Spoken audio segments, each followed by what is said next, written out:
นะโมตัสสะภะคะวะโตขอนอบน้อมแด่พระผู้มีพระภาคเจ้าพระองค์นั้นอรหัตโตซึ่งเป็นผู้ไกลจากกิเลสสัมมาสัมพุทธัสสะตรัสรู้ชอบได้โดยพระองค์เองสวัสดีท่านผู้ฟังทุกท่านครับขอนำท่านเข้าสู่รายการมีสาระบ้างไม่มีสาระบ้างแต่ว่าจะพยายามให้มีสาระมากที่สุดเท่าที่เวลาจะอำนวยให้เพราะถือว่าการกล่าวการคิดการกระทำอะไรก็ตามมันต้องใช้เวลาเป็นสิ่งที่มีค่าที่ไม่สามารถที่จะนำมาเป็นสิ่งของหรือว่าสัมผัสได้เป็นประเภทนามธรรมดังนั้นนามธรรมนี้ถึงแม้ว่ามันจะไม่มีใครซื้อใครขายเวลาก็ไม่ได้ซื้อเวลาก็ไม่ได้เป็นไปตามการตามเวลาทุกคนมีสิทธิ์ใช้เวลาเพราะเวลาเป็นเครื่องพิสูจน์ความสำเร็จความล้มเหลวก็เกิดจากการใช้เวลาทางนั้นไม่มีผู้ใดเลยที่ในสากลโลกนี้จะไม่มีเวลาเป็นของตนเองเป็นของส่วนตัวและใช้เวลานี้เพื่อเป็นประโยชน์แก่สิ่งแวดล้อมรอบข้างโดยเฉพาะเล็กๆก็คือครอบครัวนี่จะต้องให้เวลาเป็นพิเศษเพราะว่าครอบครัวเป็นหน่วยเล็กที่สุดแต่ว่ามีความยิ่งใหญ่ที่สุดในกระบวนการของการอยู่ร่วมกันในสังคมถึงแม้ว่าครอบครัวเหมือนจะไม่มีอะไรก็เห็นสามีภรรยาก็คือคุณพ่อคุณแม่ของลูกเนี่ยก็ปกติตื่นเช้ามาก็บางท่านก็ดื่มกาแฟสักแก้วหนึ่งขนมปังสักชิ้นหนึ่งแล้วก็อาบน้ำแต่งตัวไปทำงานเป็นอย่างนี้ทุกวันถ้าเป็นเสาร์อาทิตย์ข้าราชการก็จะมีการหยุดมีวันหยุดชดเชยวันหยุดนักขัตฤกษ์ด้วยแต่ถ้าเป็นคนธรรมดาทั่วไปก็หยุดก็ได้ไม่หยุดก็ได้ก็เขาก็จะทำงานไปเรื่อยๆโดยเฉพาะงานที่เร่งด่วนเช่นผู้รับเหมานี่นะรับเหมาก่อสร้างของอาภัยที่ต้องอาชีพรับเหมาก่อสร้างนี่ถ้าไปรับเหมาเขานี่ก็ต้องใช้จำนวนคนก็คือผู้ร่วมทีมโดยเฉพาะรับเหมาก่อสร้างนี่มันเป็นงานค่อนข้างที่จะหนักมีทั้งคนที่เป็นช่างเป็นผู้รับเหมาจะต้องมาคิดตามแบบตามแปลนว่าจะใช้วัสดุอะไรอย่างไรเท่าไหร่แล้วก็มาบวกลบคูณหารเป็นผลกำไรจะได้เท่านี้ทำสิ่งใดมันก็ต้องหวังผลกำไรนี่เป็นสิ่งที่บุคคลทุกคนที่ลงทุนแล้วจะต้องได้รับเหมือนกับเราเป็นคนนี่เรามีกำไรไหมเนี่ยถ้าเรามีกำไรของเรามันคืออะไรท่านผู้ฟังลองช่วยกันหลับตาคิดก็ได้ไม่ต้องหลับตาก็ได้มันก็คิดออกว่ากำไรของเรามันคืออะไรกันแน่เนี่ยบางทีเราถามแล้วตอบไม่ได้ว่ามันคืออะไรเกิดมาทั้งทีเนี่ยก็บอกว่าเกิดมาทั้งทีเอาดีให้ได้เกิดเป็นคนมันจะต้องมีอะไรที่มีอะไรติดไม้ติดมือกลับไปบ้างเพราะว่าเรามาจากไหนก็ไม่รู้ที่รู้แน่ๆก็เรามาจากท้องแม่นั่นแหละนะแล้วก็เป็นผู้ให้กำเนิดเรามาทางคุณพ่อคุณแม่นั่นแหละเป็นผู้บังเกิดเกล้าเราเนี่ยแต่เราก็ไม่รู้ว่าความเป็นมาของเรานะมันมาอย่างไรไม่มีใครสามารถรู้ได้ ม้แต่คุณพ่อคุณแม่ที่เป็นผู้บังเกิดเกล้าเราก็ตามเนี่ยท่านก็ไม่รู้เอาตกลงว่าไม่มีใครรู้สักคนเลยนะไม่มีใครรู้สักคนคุณพ่อก็ไม่รู้คุณแม่ก็ไม่รู้รู้อย่างเดียวก็คือให้กำเนิดมานั่นเองแต่ว่ากรรมเนี่ยนะมันติดตามเรามาได้อย่างไรก็เป็นเรื่องที่แปลกมันพิลึกดีแต่มันเป็นเรื่องจริงที่เกิดขึ้นในชีวิตของแต่ละบุคคลนะก็วันนี้ก็พูดถึงเรื่องกรรมก็แล้วกันก็รอมกรรมกรรมก็คือการกระทำนี่มันกระทำได้หลายอย่างเป็นได้ทั้งเป็นกุศลและอกุศลด้วยซึ่งกุศลและอกุศลนี่มันแตกต่างกันอย่างไรเราก็มาคิดดูอ๋อมันแตกต่างกันแน่เลยเพราะว่ากุศลนี่มันเป็นฝ่ายข้างขาวเป็นสิ่งที่ถ้าเป็นสิ่งของมันเป็นสิ่งที่ขาวสะอาดถ้าเป็นกระดาษก็ขาวถ้าเป็นเสื้อผ้ามันก็สะอาดขาวบริสุทธิ์แต่ถ้าเป็นฝ่ายข้างดำล่ะมันแม้ว่ามันจะเป็นเสื้อขาวผ้าขาวแต่ว่ามันก็เปื้อนไปด้วยเหงื่อใครเปื้อนไปด้วยสิ่งต่างๆบางทีก็เสื้อก็มีคุณภาพนะเสื้อก็ดีนะราคาก็แพงด้วยนะแต่ถ้าเปื้อนแล้วสกปรกเลยเนี่ยมันน่าใส่ไหมเนี่ยเนี่ยเหมือนกับอกุศลนะเมื่อเราต้องการกุศลเนี่ยเมื่อเราต้องการกุศลเราก็ทำแต่ว่าก็เป็นเรื่องแปลกอยู่อย่างหนึ่งก็คือคนเรานี่ถ้าเราพูดถึงกุศลอกุศลนี่ก็รู้สึกกลัวนะว่าอกุศลมันทำให้เราเป็นอย่างนี้เป็นอย่างนั้นกลัวนะแต่ว่ากลัวแต่ว่าไม่ได้กระทำไม่ได้ไปเปลื้องไม่ได้ไปปลดสิ่งเหล่านั้นนะยิ่งเพิ่มทวีคูณไปเรื่อยๆเอาแค่การพูดการคิดนี่การพูดการกระทำที่ภายนอกเนี่ยนะที่เราสัมผัสได้ที่เราเห็นนะว่าเราสร้างกุศลหรืออกุศลกันแน่นะคำหน้านี่มันก็คือไม่นะก็คือไม่ก็แสดงว่าไม่ใช่กุศลไม่ใช่สิ่งที่เราจะพึงกระทำแต่ว่าเราก็พูดให้รู้ว่ากุศลอกุศลเท่านั้นเองอย่างเช่นพระสวดอภิธรรมเนี่ยนะพระสวดอภิธรรมเป็นคำพีเนี่ยถ้าเราแปลออกมาเนี่ยนะ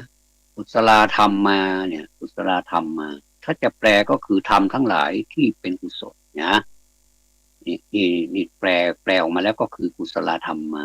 มาก็คือธรรมทั้งหลายกุศลที่เป็นกุศลที่เป็นความฉลาดนั่นแหละกุศลก็คือความฉลาดหรือว่าโกศลก็ได้นะพืชปลูกเป็นโอก็กลายเป็นโกศลนะแล้วก็อกุศลธรรมมาเนี่ยธรรมทั้งหลายที่เป็นอกุศลก็คือไม่ใช่กุศลนั่นแหละอกุศลนำหน้านะแล้วก็อัพพยากตาธรรมมาธรรมทั้งหลายที่เป็นอัพพยากฤตก็คือเป็นกลางกลางจะว่าชั่วก็ไม่ใช่จะว่าดีก็เนี่ยปัตตเมธรรมมากุศลาธรรมทั้งหลายเหล่าไหนที่เป็นกุศลนะกะตเมธรรมมากุศลาธรรมทั้งหลายกะตมาเหล่าไหนกุศลาที่เป็นกุศลนี่เป็นภาษาบาลีนะถ้าเราแปลมันก็ได้รสชาติมันก็สนุกนะเราก็แปลที่มีคณะสวดอภิธรรมมาแต่ละครั้งแล้วก็ฟังไปกุศลธรรมมาอกุศลธรรมมาอัปยากตาธรรมมาพระก็จะสวดไปเป็นจังหวะเป็นบางที่ก็สวดเป็นภาษาล้านนาไปเลยกุศลธรรมะกุศลธรรมะไม่เป็นเรื่องเท่าไหร่แต่ก็แล้วแต่ว่าหลายพื้นที่ก็จะสวดแบบไม่มีจังหวะนะหายใจเกือบไม่ทันแล้วคนฟังก็จะเป็นลมนะคนสวดก็เหนื่อยแล้วก็จะเป็นลมด้วยนะถ้าเกิดเป็นโรคหัวใจแล้วไปฟังกุศลธรรมะกุศลธรรมะก็จะเพิ่มความเป็นโรคเพิ่มความดันเข้าไปอีกนะถ้ากุศลธรรมะนี่หยุดหายใจเป็นพักเป็นวักก็ดีไปอย่างก็แล้วแต่นะทีนี้ ยัสสมิงสมะเยกามาวจรังอันนี้มาเป็นชุดเลยแปลว่าอะไรเนี่ยยัสสมิงสมะเยกามาวจรังกุสลังติตังอุปนังหูตียังไม่จบโสมนัสสะสหคตังญาณสัมปยุตตังรูปารัมมะนังวาสัทธารัมมะนังวาคันธารัมมะนังวาระสารัมมะนังวาโพธพารัมมะนังวาธรรมารัมมะนังวายังวาปะนารัพพะถ้าคุณผู้ฟังไปคิดว่มันวานี่มันก็เกินศอกใช่ไหมมันก็2 ศอกแล้วมันเป็นประมาณ1 วาตัวนี้ไม่ใช่วานะไม่ใช่วาที่เรามาวานี่ใช้แขนกลางแล้ววาวไปไม่ได้วาตัวนี้แปลว่าหรือนะแปลว่าหรือนะแปลว่าหรือวานี่นะอย่างราชาโตวาจุราโตวามนุษย์โตวะก็คือมนุษย์ก็มนุษย์หรือไม่ใช่มนุษย์หรืออะไรเนี่ยแปลว่าหรือนะเราก็จะมาศึกษาบาลีไปพร้อมๆกันไปพร้อมๆกันแปลว่าตั้งแต่ยสมิงมานี่สมัยเยมาจนถึงปนารัพพะเนี่ยนะในสมัยใดกามาวจรกุศลจิตที่สหคตด้วยโสมนัสสัมปยุตด้วยญาณเกิดขึ้นแล้วปรารภอารมณ์ใดๆจะเป็นรูปารมณ์ก็ดีสัพพารมณ์ก็ดีคันธารมณ์ก็ดีแล้วก็รสารมณ์ก็ดีรสาก็คือรสอารมณ์ก็คืออารมณ์เกิดเกี่ยวกับรสโพธพารมณ์ก็ดีธรรมารมณ์ก็ดีนะอันนี้คำแปลของยัสสมิงสมัยเยจนถึงปนารัพพะหลายท่านที่เพิ่งหมุนเข้ามาเจอรายการนี้มันเป็นอะไรเนี่ยก็ถ้าฟังไปถ้ามีเวลาก็ฟังไปก็จะได้สาระเราก็จะได้มีกำไรเนี่ยอันนี้เป็นการสร้างกำไรนะท่านทั้งหลายเป็นการสร้างกำไรให้กับชีวิตว่ากำไรของเรามันก็คืออะไรเนี่ยก็คือความรู้ไงความรู้ที่กุศลธรรมาเป็นต้นอย่างเนี้ยมันเป็นความรู้ที่เราชาวพุทธนี่พึงจะรู้ไม่ใช่ชาวพุทธก็รู้ได้ใครก็ได้ที่ศึกษาเนี่ยถือว่าธรรมะนี่ไม่มีประมาณนะไม่มีประมาณก็คือใครก็ได้ศึกษาถ้าจะศึกษานะก็เผื่อใจว่าสิ่งเดียวนี้มันน่าศึกษาก็ศึกษาไปได้เพราะมันเป็นจริงไหมกุศลและอกุศลเนี่ยมันเกิดขึ้นจริงไหมกรรมทั้งหลายที่เราติดตามตัวเราเนี่ยที่เรามาแต่ละคนแต่ละสัตว์แต่ละนามแต่ละรูปเนี่ยมันมีจริงไหมแล้วมันให้ผลอย่างไรและกระผลของมันต่างกันอย่างไรเนี่ยมันจะเป็นคำถามเป็นชุดนี่แล้วเราก็ตอบเป็นชุดสนุกดีนะเนี่ยสนุกดีอย่างไรก็ตามเนี่ยนะต่อไปเนี่ยตัสมิงสัมมะเยผัสโสโหติอวิเคโปโหติเยวาปณะตัสมิงสัมมะเยอันเยปิอัตถิปฏิจจสมุปปนาอรูปิโนธรรมาอิเมธรรมากุศลาเขาจะแปลเป็นวรรคไปอย่างนี้เป็นภาษาบาลีแล้วก็แปลมาเป็นภาษาไทยว่าในสมัยนั้นก็คือตัสมิงสมัยแปลว่าในสมัยตัสมิงนั้นมันเป็นคุณนามต่อกันและกันนัสสะผัสสะก็ดีนะผัสสะความฟุ้งซ่านย่อมมีนะอีกอย่างหนึ่งในสมัยนั้นธรรมเหล่าใดแม้ซึ่งมีอยู่เป็นธรรมที่ไม่มีรูปอาศัยกันและกันเกิดขึ้นธรรมเหล่านี้เป็นกุศลอันนี้เป็นพระอภิธรรมบทแรกก็คือพระสังคีนีแต่เราเอามาแปลแล้วจะเป็นแบบนี้นะถ้าเราแค่บทเดียวเนี่ยนะแค่บทเดียวนี้ก็เราก็แปลแล้วก็เกิดความรู้ละเกิดความรู้ขอบคุณทุกท่านที่ฟังอาจจะฟังไม่ทันหรือว่าไม่ถนัดก็มันมี YouTube อยู่นี่ก็พระอาจารย์ท่านผู้อำนวยการก็เมตตา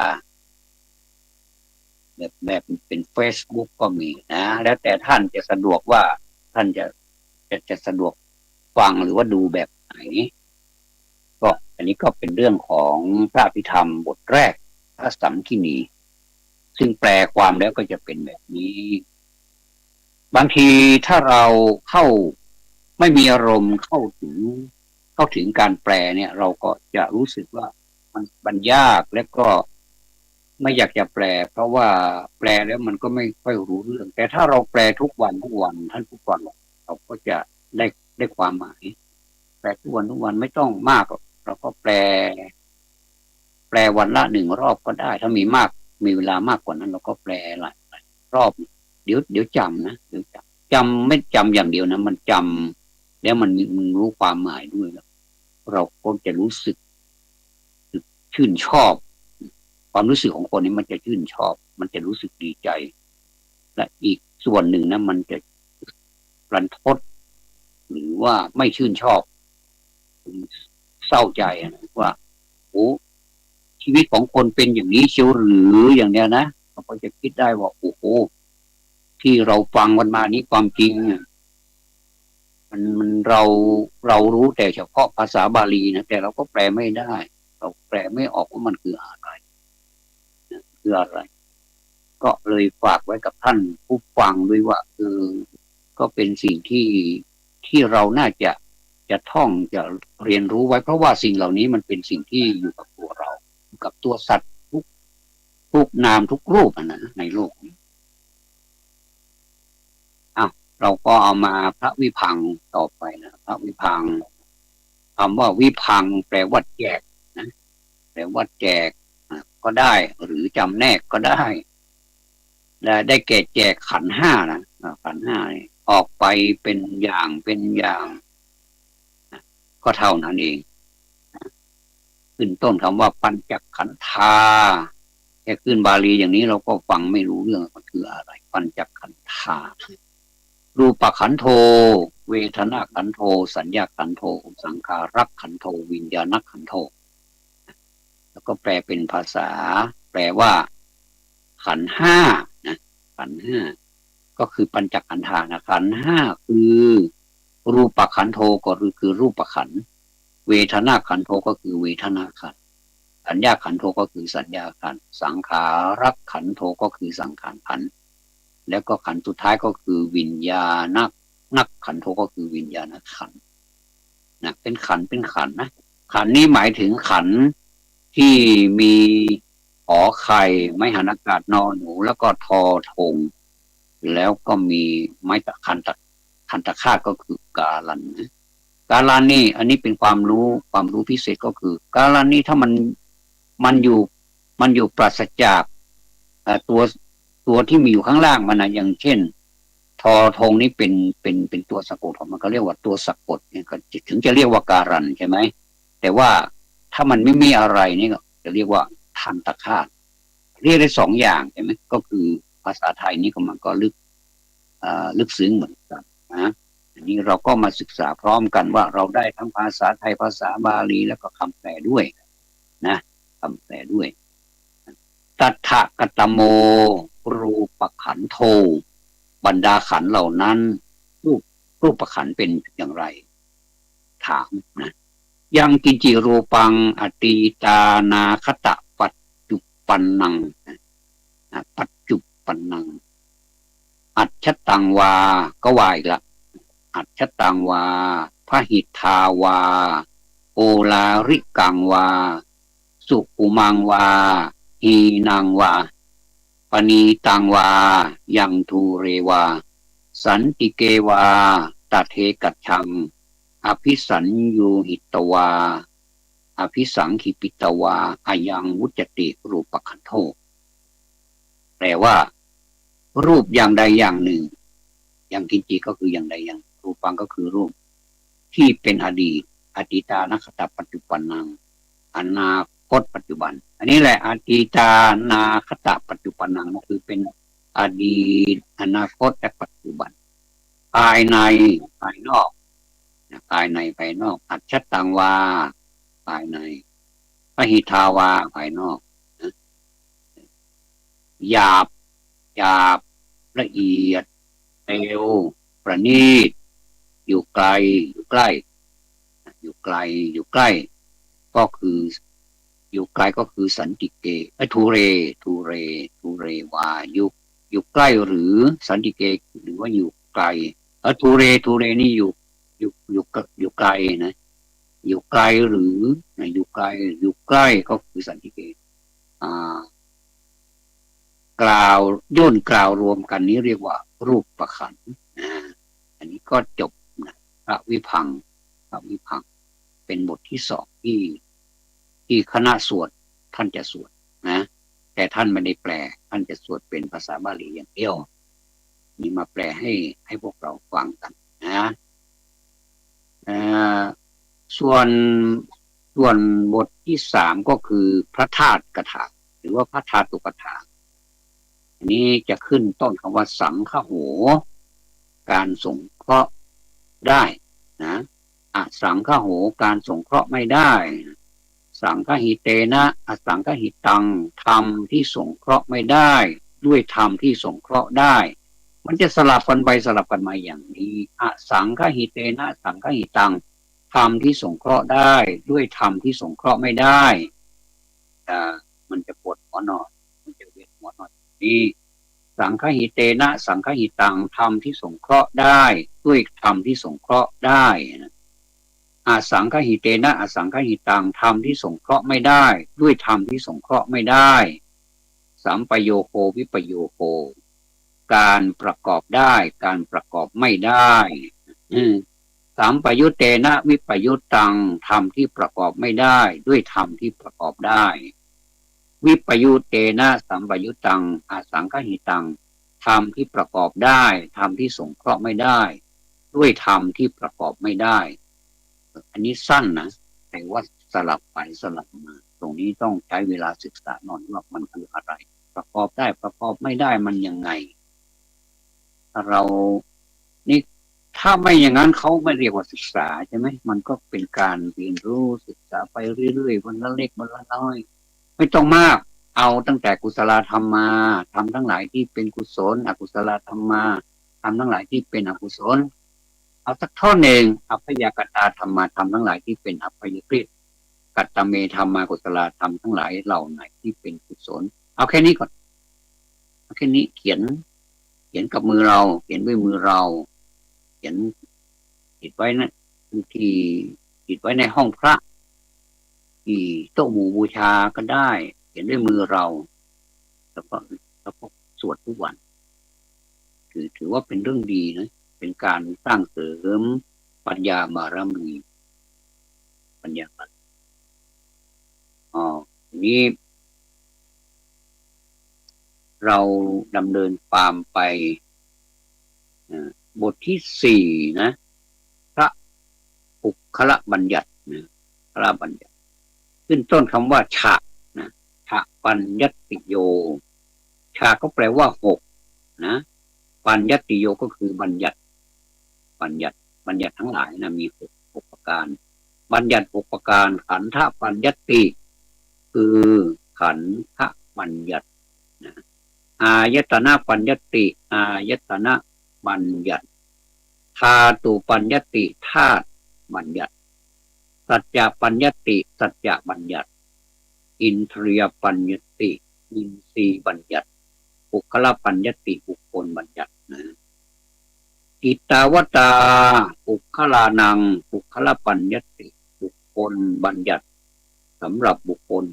เป็นอย่างไรบ้างเป็นอย่างนี้ถามแล้วก็จะตอบคือสมยวิมุตโตบุคคลผู้พ้นแล้วในสมัยอสมยวิมุตโตบุคคลผู้ไม่พ้นแล้วในสมัยอุปธรรมโมบุคคลผู้มีธรรมกำเริบนะอปุปธรรมโมบุคคลผู้มีธรรมไม่กำเริบปริหานธรรมโมบุคคลผู้มีธรรมเป็นผู้มีธรรมเสื่อมอปริหานธรรมโมบุคคลผู้มีธรรมไม่เสื่อมเจตนาภัพโพบุคคลผู้ควรโดยเจตนาหรือว่าเจตนาอนุรักษณาภัพโพบุคคลผู้ควรโดยตามรักษาปุถุชโนบุคคลผู้เป็นบุคคลอย่างเราท่านเนี่ยเป็นบุคคลนะโคตรภู ตรุโคตรภูบุคคลพยูปรโตบุคคลผู้งดเว้นเพราะกลัวพยูปรโตบุคคลผู้งดเว้นเพราะไม่กลัวพัพพาคมโนบุคคลผู้ควรแก่การบรรลุมรรคผลนิพพานพัพพาคมโนบุคคลผู้ไม่ควรแก่การบรรลุมรรคนิพพานนิยโตบุคคลผู้เที่ยงแล้วนิยโตบุคคลผู้ไม่เที่ยงนิยะนี่แปลว่าเที่ยงนะนิยตะเนี่ยนิยโตบุคคลผู้เที่ยงแล้วนิยโตแปลว่าบุคคลผู้ไม่เที่ยงแล้วก็คือมีอำนาจก็เลยปฏิเสธไปเลยปฏิปันนโกบุคคลผู้ปฏิบัติอะเดทิโตบุคคลผู้ตั้งอยู่ในอยู่แล้วในผลนะอรหาบุคคลผู้เป็นพระบุคคลผู้เป็นพระอรหันต์อรหัตตายะปฏิปันโนบุคคลผู้ปฏิบัติเพื่อเป็นพระอรหันต์นี่ก็จบไปเราได้4 บทละแล้วก็ถ้าเราอยากจะศึกษาต่อไปอีกเราก็ศึกษาพระคาถาวัตถุนะวัตถุนี่ก็ขึ้นต้นคำว่าปุคโลอุปลพัตติสัจฉิกัฏฐาปรมัตเถนาติแปลว่าค้นหาบุคคลไม่ได้แล้วก็โดยปรมัตถ์คือความหมายที่แท้จริงหรืออามันตาถูกแล้วอามันตาแปลว่าถูกแล้วอันนี้เป็นคำแปลของพระคาถาวัตถุโยสัจจิกโถปรมัตโถตะโตสุปุคโลปรปัตติสัจจิกถาปรมัตเถนาติ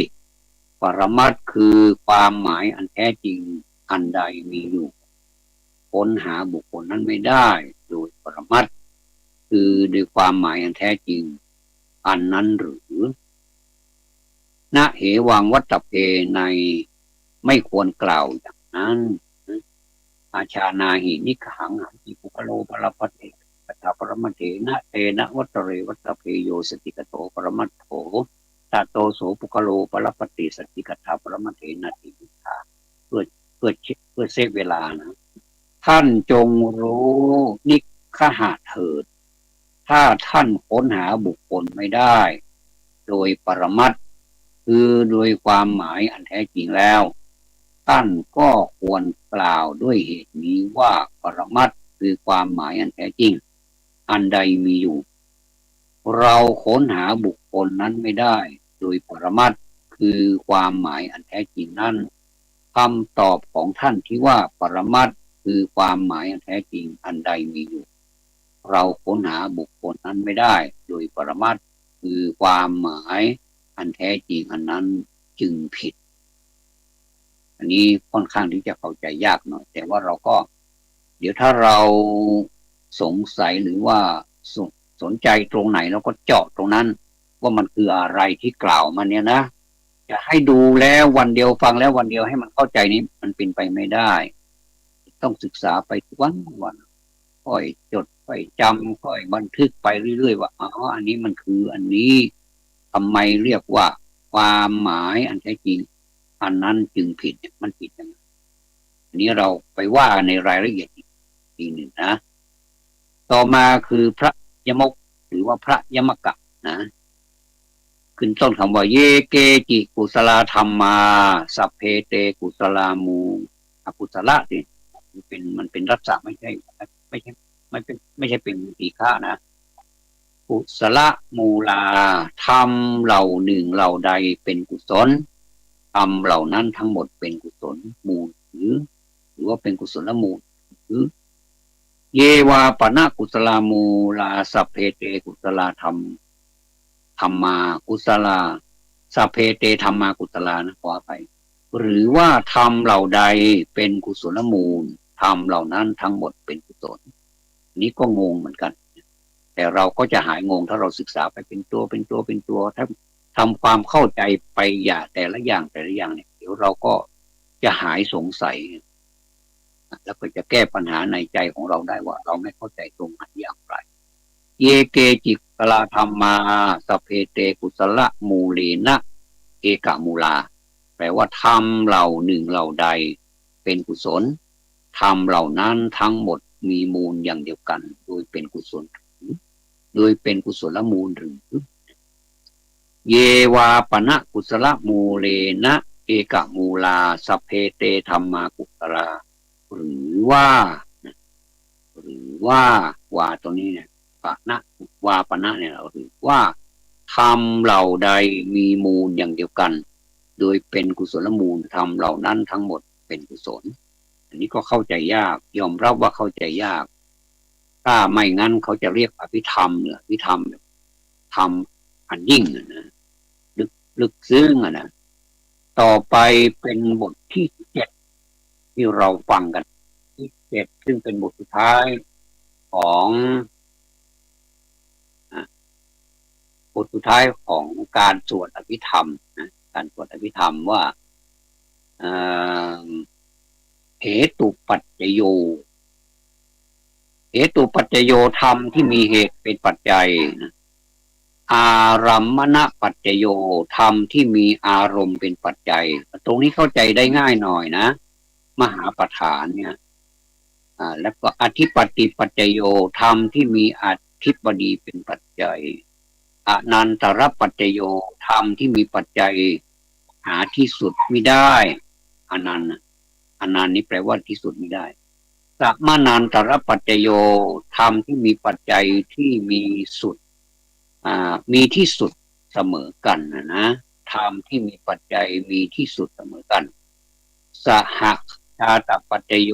ธรรมที่เกิดพร้อมกับปัจจัยอัญญมัญญปัจจโยธรรมที่เป็นปัจจัยของกันและกัน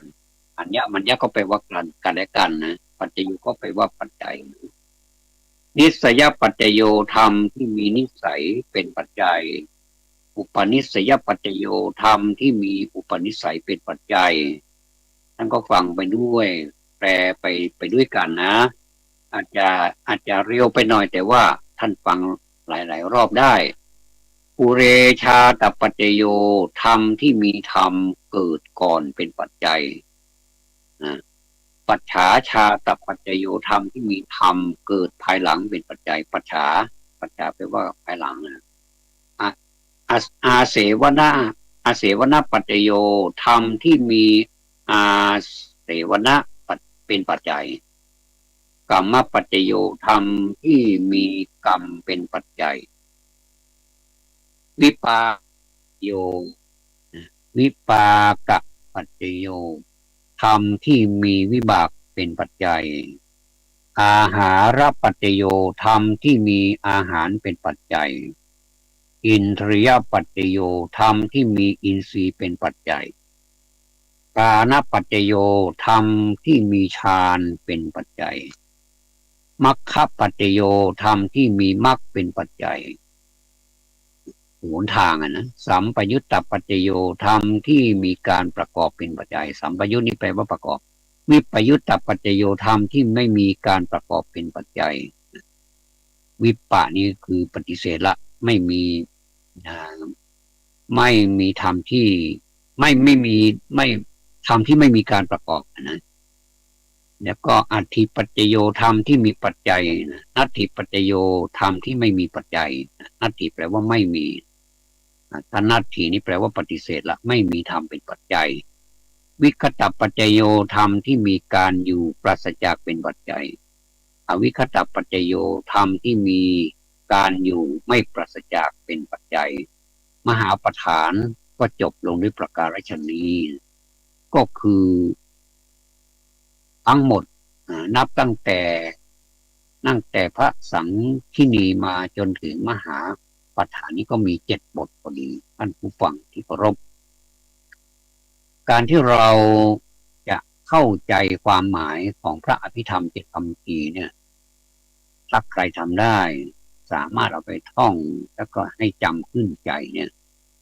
เราก็จะรู้ว่าสิ่งต่างๆที่เรามีเนี่ยแล้วก็ท่านทั้งหลายมีทุกรูปทุกนามเนี่ยมันก็จะอยู่ในนี้หมดมีอยู่ในพิธรรมนี้โดยเฉพาะอย่างยิ่งมหาปฐานเนี่ยนะจะขึ้นต้นคำว่าปัจจัย มีปัจจัยไม่มีปัจจัยมีเหตุไม่มีเหตุมีอารมณ์ไม่มีอารมณ์อย่างเนี้ยเป็นต้นเนี่ยก็จะทำให้เราเข้าใจความหมายของว่าพระอภิธรรมซึ่งจะเป็นประโยชน์มากๆเลยสำหรับคนที่ฟังพระอภิธรรมพระสวดพระอภิธรรมไปด้วยเราก็แปลตามไปด้วยอย่างเนี้ยมันเป็นกุศลที่เกิดขึ้นกับในใจของเราแล้วจะทำให้เรานี้ทะลุปลุกโปร่งในในพระอภิธรรมนั้นว่าจริงๆแล้วมันแปลว่าอย่างนี้มันมีคำแปลหมดเลยนะท่านฟังแปลหมดเลยบทสวดทุกบทเนี่ยที่อยู่ในบทสวดมนต์เนี่ยมันมีคำแปลเราต้องถ้าเราสนใจคำแปลเนี่ยก็ถือว่าเรามีกำไรสร้างกำไรขึ้นกำไรก็คือการแปลออกเป็นการต่อยอดกำไรให้ร่ำรวยยิ่งขึ้นเหมือนกับเราทำมาหากินเราประกอบธุรกิจนะเราประกอบธุรกิจมันก็จะมียอดของธุรกิจทำเงินให้เราพอกพูน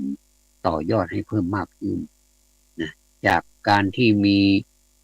หนึ่งที่ละต่อไปกิจการมันเริ่มจะมีคนรู้จักเริ่มจะมีคนคุ้นเคยว่าชื่อนี้แล้วก็มาใช้บริการกันเลยก็รู้สึกว่าได้เวลาแล้วนะที่เราจะต้องขยับขยายเป็นสาขาไปเรื่อยๆจนกลับกลายเป็นว่ามีสาขาโน่นสาขานี่เยอะแยะไปหมดเลยนี่แหละคือจะต่อยอดให้เป็นกำไรแทนที่เราจะมีสาขาเดียวมีที่เดียวแล้วก็การบริการผู้ใช้บริการนั้นก็รู้สึกจะแคบทีนี้เราอยากจะกว้างอย่างเนี้ยสมมติว่าในอำเภอหนึ่งหรือว่าในจังหวัดหนึ่งมีสาขาเต็มไปหมดครอบคลุมทุกอำเภออย่างเนี้ยเราก็ถึงเวลามาเราก็เอามารวบรวมเก็บเป็นกองแล้วก็เอามาแจกแจงว่าอะไรเป็นอะไรมันจะต้องใช้จ่ายอะไรบ้างแล้วก็หักแล้วมันจะเหลือผลผลสุทธินั่นแหละเป็นกำไรของเราทุกคนด้วยนะทุกคนเพราะว่าทำร่วมกันแต่เรื่องการที่จะสวดพระอภิธรรมเนี่ยมันเป็นการเฉพาะบุคคลทำคนเดียวก็ได้ถ้าคนเดียวเราก็จะรู้คนเดียวสวดคนเดียวกุศลธรรมานี่กุศลและอกุศลเนี่ยธรรมที่เป็นกุศลธรรมที่ไม่เป็นกุศลเป็นต้นเนี่ยนะเราก็จะรู้คนอันนี้แสดงว่าเราทำคนเดียวแต่ถ้าเรามีหุ้นส่วนมีครอบครัวมี5 คนว่าร่วมกันสวดร่วมกันอันนี้แสดงว่าเรามีหุ้นส่วนเหมือนกับเราไปทำธุรกิจเรามีหุ้นส่วนเยอะบริษัทของเรานี่มีสาขาเยอะสาขานี้ขายไม่ค่อยดีเท่าไหร่แต่ว่าสาขาอีกที่หนึ่งหรือว่าอีกหลายที่เนี่ยเขาขายดีแต่เราเอามารวมกันเป็นห้างหุ้นส่วนจำกัดแล้วก็เอามารวมเป็นบริษัทเดียวกันหมดก็คือเป็นกองเดียวเนี่ยแล้วก็ไปแจกแจงต่างๆเป็นค่าใช้จ่ายพนักงานค่าโน่นค่านี่สารพัดแหละแล้วก็เอามางบดูว่าเราจากการดำเนินธุรกิจเนี่ยเรากำไรหรือว่าขาดทุนอย่างไรถ้าได้กำไรแล้วได้เท่าไหร่เนี่ยถ้าอย่างนี้เราเห็นผลของยอดธุรกิจที่เราได้นะเราก็จะรู้สึกมีความภูมิใจว่าเราสามารถทำได้อย่างไรจากที่เราไม่ค่อยมีอะไรคนก็ไม่รู้จักห้างหรือว่าร้านของเรานี่โนเนมนะไม่มีใครรู้จักคือนิรนามก็พอขยับขยายสาขาออกไปก็เป็นที่รู้จักของบุคคลทั่วไปคนก็มาใช้บริการในเมื่อคนเขารู้สึกคุ้นเคยกับสินค้าของเราที่เรานำเสนอเนี่ยนะก็เขาก็จะเพิ่มเราเนี่ยจะเพิ่มยอดรายได้ขึ้นไปเรื่อยๆจะหมุนเวียนอยู่เรื่อยๆเพราะว่าคนเราเนี่ยมันการที่จะมาซื้อมาหาหรือมาซื้อสินค้าซื้อบริการของเราไปใช้เนี่ยมันไม่ซ้ำกันบางคนก็ซื้อซ้ำก็มีนะอันนี้พูดถึงเชิงธุรกิจ นะคือที่เราประกอบธุรกิจกันเขาก็จะทำอย่างนี้ก็มีสาขาการที่มีสาขาเนี่ยมันช่วยได้หลายอย่างเพราะว่าทำเลแต่ละที่นี่มันไม่เหมือนกันจึงเป็นที่มาของการจัดตั้งสาขาต่างอันนี้พูดถึงในเชิงธุรกิจส่วนธรรมะนั้นเราก็พูดถึงเชิงธุรกิจมันก็ได้เป็นธุรกิจที่ไม่ได้หวังผลกำไรเป็นทรัพย์สินนะแต่ว่าหวังผลกำไรเป็นทรัพย์ทางปัญญาเป็นทรัพย์สินทางปัญญาไม่เหมือนทรัพย์สินที่เป็นเงินที่เป็นสิ่งของเป็นที่บ้างเป็นตึกรามบ้านช่องเป็นรถเป็นสารพัดที่มันเป็นสิ่งของแต่ว่าธรรมะนี่มันไม่ใช่อย่างนั้นมันได้เหมือนกันแต่มันได้คนละอย่างได้ทรัพย์สินทางปัญญา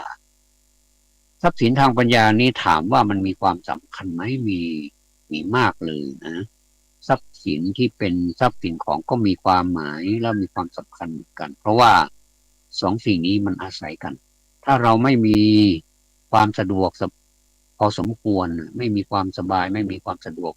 ไม่มีอะไรหนุนละเราก็ไปได้ยากด้วยความลำบากเหลือเกินก็ต้องมีสิ่งเหล่านี้หนุนเราไปเหมือนกับเราจะเรียนศึกษาอะไรสักอย่างเนี่ยนะ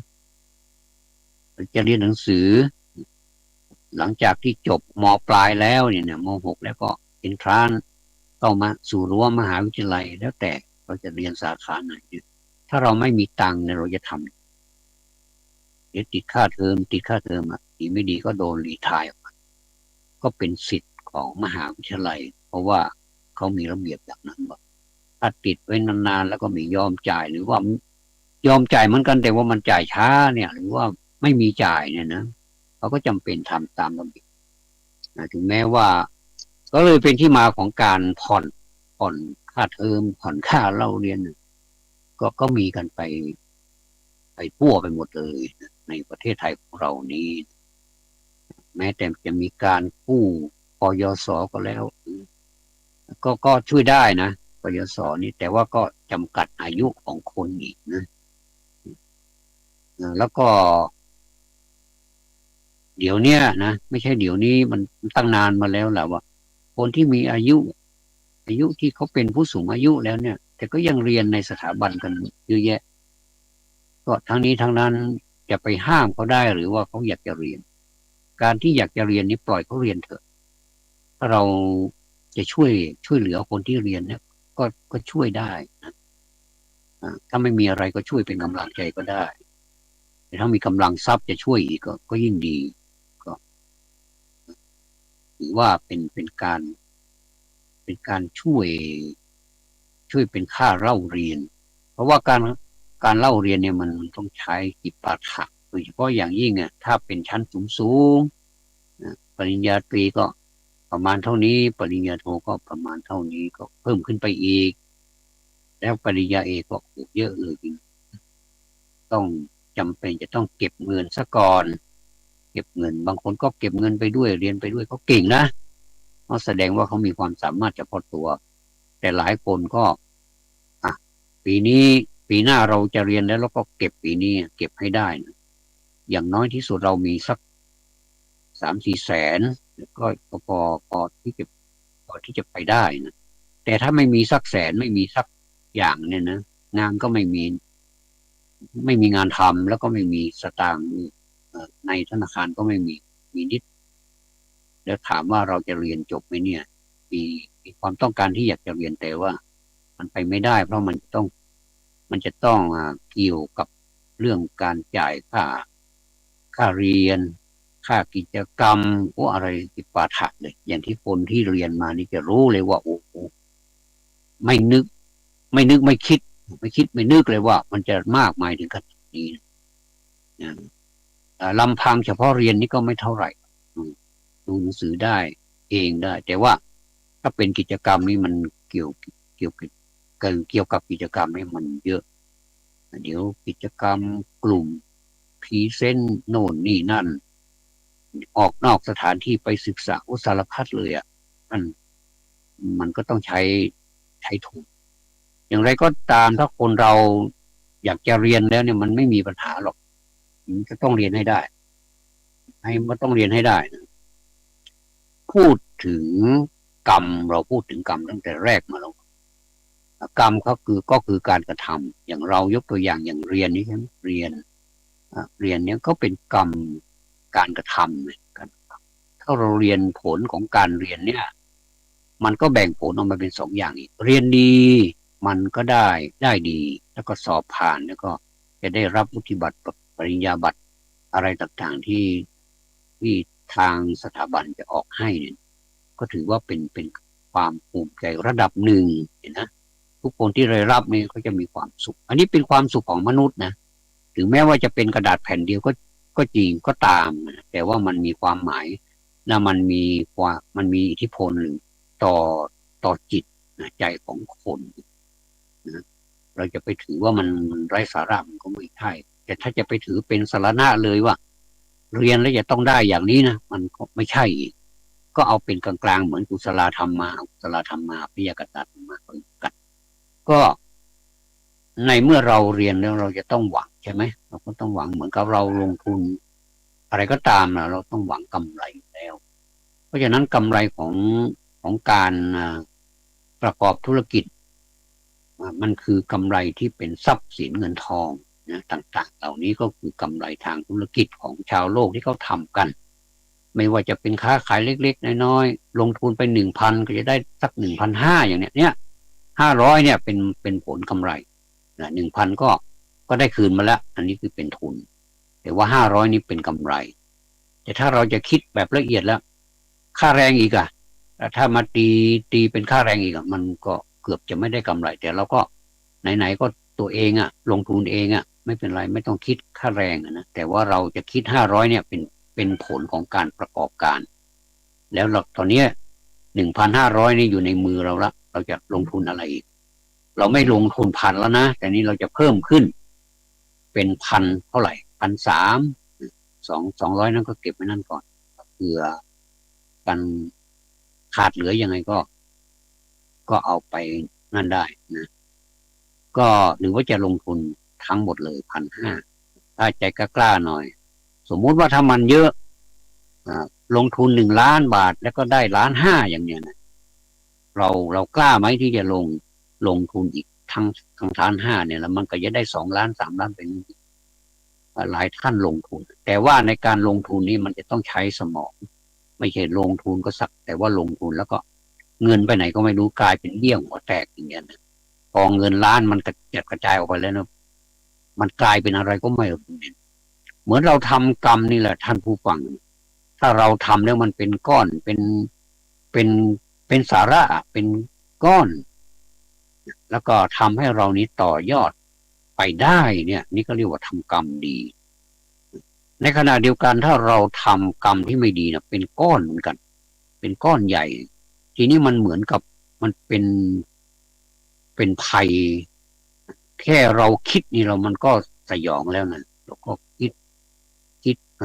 เรียกว่าไม่มีความสุขแล้วนะความไม่ดีเนี่ยมันไม่มีความสุขแน่นอนเลยอันนี้เรียกว่าเป็นอกุศลกรรมนะทีนี้มันก็อยู่ที่เรา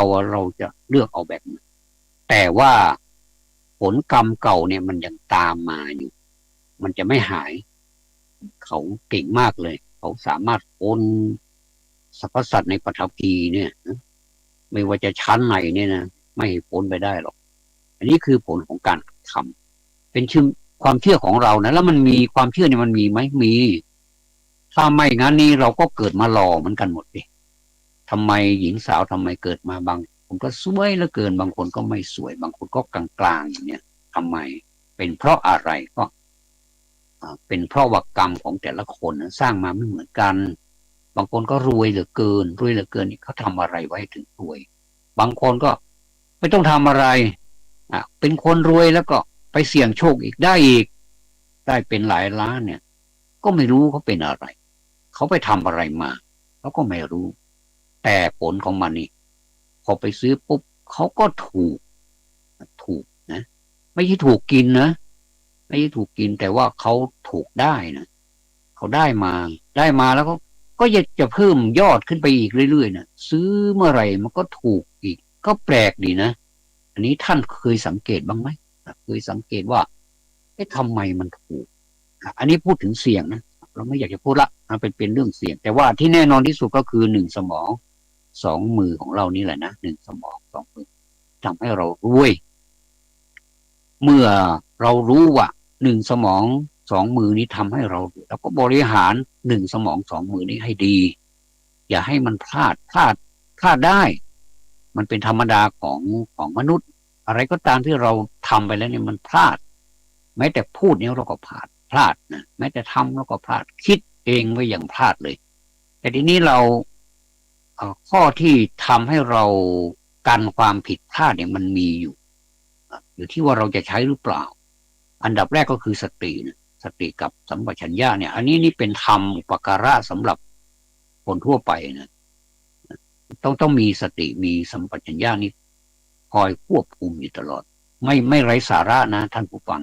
อันนี้แหละคือสาระที่เรามาพูดกันทุกวันนี้ต้องมีสติสิขับรถมีสติไหมมีสัมปชัญญะไหมมีสมาธิหรือเปล่าอะไรเนี่ยนะมันก็ต้องใช้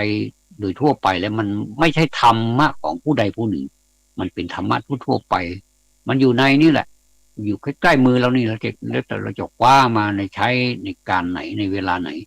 อย่างเช่นเรายากจนเนี่ยเรายากจนเพราะอะไรเพราะว่าเราใช้จ่ายสุรุ่ยสุร่ายแล้วก็เงินเข้ามาน้อยเหลือเกินแต่ว่าเงินออกไปนี่มันเยอะเหลือเกินแล้วมันจะไปรวยได้ยังไงแต่สำหรับคนที่รวยเอานี่ไม่ใช่ว่าเขาไม่ประหยัดนะเขาก็ประหยัดแล้วก็การใช้จ่ายในชีวิตประจำวันนี้บางทีคนรวยนี่ประหยัดมากกว่าคนที่ไม่รวยนะไม่ท่านลองไปสังเกตดูนะทำไมคนรวยนี่รวยเอาเขาไม่ใช่ว่าเขาไม่ใช่ว่าเขาจะรวยแล้วเขาจะใช้จ่ายสุรุ่ยสุร่ายนะบางทีเขาประหยัดมากกว่าคนจนอีกมากกว่าคนที่ไม่มีอันนี้นี่ไปตามดูได้ประวัติของบุคคลที่รวยทรัพย์สินเงินทองมีเป็นเศรษฐีมหาเศรษฐีเนี่ยไม่ได้เกิดมาแล้วใช้จ่ายเงินอย่างเดียวแบบสุรุ่ยสุร่ายไม่มีนะไปถามใครก็ได้นะไปถามหรือว่าท่านกล้าไปถามเศรษฐีก็จะบอกอย่างนี้แหละว่าแม้แต่ข้าพเจ้าเป็นคนที่มีอันจะกินนะเขาไม่ได้บอกเขาเป็นเศรษฐีนะมีอันจะกินแต่ข้าพเจ้าก็ระมัดระวังนะเพราะว่าถ้าเรามีตังค์แล้วเนี่ยเรามีฐานะแต่เรากลับไปไม่มีฐานะอย่างเนี้ยอันนี้เราจะทุกข์หนักเลยตรงกันข้ามกับคนที่ยากจนเนี่ยคนที่ไม่มีจะกินเนี่ยนะพอไต่อันดับขึ้นไปจากที่ไม่มีอะไรไม่มีฐานะเนี่ยแล้วก็มีฐานะมีร่ำรวยขึ้นมาจนเป็นระดับเศรษฐีอย่างเนี้ยอันนี้อันตรายหน่อยอันตรายเหมือนกันแหละคนที่มั่งมีแล้วกลับมาจนนี่ก็อันตรายอันนี้ชีช้ำกระหล่ำปลีเลยล่ะแล้วก็คนจากคนที่ยากจนไม่มีทรัพย์สินอะไรเนี่ยนะหาเช้ากินค่ำในบางทีก็หาเช้ายังไม่ได้กินค่ำแล้วไปกินอีกเช้าหนึ่งนี่ก็มีต้องเอาน้ำลูกท้องไปก่อนหิวโหยเอาน้ำลูกท้องไปเหมือนกับเพลงเนี่ยหิวโหยเอาน้ำลูกท้องไปก่อนกับเพลงที่เขาร้องถ้าเราเอาเพลงนี้มาคิดนะว่าตอนนี้เราหิวแต่ว่าเราก็เอาน้ำลูกท้องไปก่อนแต่อย่าลูกบอยนะเดี๋ยวจะเป็นโรคกระเพาะอาหารต้องกินบ้างนะกินบ้างเพราะเรายังมีสิทธิ์ที่จะได้สตางค์มาอยู่เนี่ยอันนี้คือการทำตัวเราเองนะไม่มีใครว่าเราได้ไม่มีใครสอนเราไม่มีใครมากระแนกระแหนไม่มีใครมาแถเรานะทำเองหมดเลยเพราะฉะนั้นนี่กรรมนี่แหละเราทำเองนะอันนี้ยกตัวอย่างแค่เล็กๆนะแค่การทำมาหากินนั่นก็เป็นกรรมละท่านจะเป็นกรรมแบบไหนการกระทำแบบไหนการกระทำที่เอาทำให้เรานี่มีความสุขนะคิดถึงเราก็มีความสุขแต่มันก็รวยมากมันก็มีความทุกข์เหมือนกันนะเราก็ต้องรู้จักให้บ้างนะให้บ้างเพื่อสาธารณประโยชน์อะไรเนี่ยตั้งเป็นมูลนิธิดูแลผู้สูงอายุดูแลเด็กแรกเกิดอะไรประมาณเนี่ยนะหรือว่าให้โรงพยาบาลส่วนวัดมันก็เยอะแล้วนะการปลูกสร้างอะไรมันก็เยอะแล้วก็เอาไปให้คนที่เขาต้องการความช่วยเหลือนะ มันมีเยอะนะในสังคมเนี่ยอันนี้ก็เรียกว่ากรรมดีที่เราจะทำได้เหมือนกันนะถ้ากรรมไม่ดีเนี่ยส่วนมากคนจะถนัดกันมากเลยแป๊บเดียวมันก็ได้แล้วนะแต่ว่าทำกรรมดีเนี่ยมันยากเนี่ยผมไม่เชื่อหรอกมันง่ายพอกันเนี่ยเพราะว่าการทำดีเนี่ยคนดีมันทำง่ายอยู่แล้วแต่ว่าการทำดีเนี่ยคนไม่ดีเนี่ยมันทำไม่ได้ตรงกันข้ามกับความชั่วเนี่ยคนดีทำยากแต่ว่าทำความดีนี่มันง่ายงงไหมล่ะก็คือความดีงามดังทั้งหลายเนี่ยคนดีเนี่ยทำได้ง่ายเพราะฉะนั้นเราจะเลือกเอาแบบไหนวันนี้ก็เอาเรื่องกรรมมาพูดให้ท่านผู้ฟังทั้งหลายเพื่อเป็นการต่อยอดนะแล้วก็เอาไปสร้างกำไรของใครของมันถ้าใครได้กำไรอะไรมากมายเท่าไหร่แล้วก็เอามาคอมเมนต์เอามาแชร์ต่อกันก็แล้วกันนะขอแสดงความยินดีล่วงหน้าด้วยนะครับขอขอบพระคุณท่านพระครูสมุขสุวัฒน์วรจิตโจที่เคารพที่ได้เอื้อเฟื้อรายการนี้เพื่อเป็นประโยชน์แก่สาธารณะขอให้บุญกุศลได้ทำให้ท่านพระครูได้รุ่งเรืองในบรรพชิตนะครับแล้วก็เป็นขวัญกำลังใจแก่บุคคลทั่วไปและเป็นที่รักของเทวดาและมนุษย์ทั้งหลายขอนำรายการจากลาท่านผู้ฟังไปก่อนขอความสุขความสวัสดีในธรรมจงบัง